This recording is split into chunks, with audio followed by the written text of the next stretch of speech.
Ako na-amaze ako sa kanila. Kasi tama ba, 15 years old, 16 years old, tsaka 21. Ganun ka Yes. pa bata, napakagagaling ng boses. Actually, si Lera, kaka-15 lang din yan eh. Di ba? Kailan ka Grabe. 15? Kaka-15 ko lang po ng October 7. Oo, imagine mo ganun ang ka bata. Babata nitong mga to. Anong ginagawa mo nung 15 or 16 years old ka? Ay, nag-aaral ako mabuti yung Oo. panahon na yun. Tapos nanonood ako ng mga basketball, yung mga ganyan. Ayan. Naglalaro ka rin?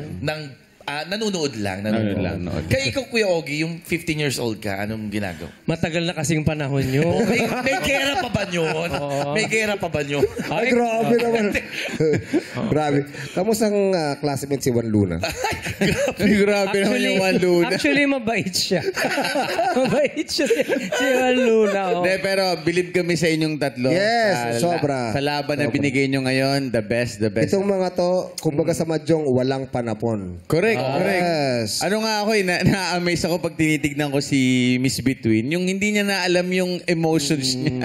Lahat na lang ng iiyak siya after nung isang song, yung iiyak ulit siya after nung pangalawang singer. Parang hindi niya na malaman kung ano yung emotions ni Miss Between. Pero at the end of the day, alam kong sobrang proud siya sa mga alaga. Totoo. Yeah.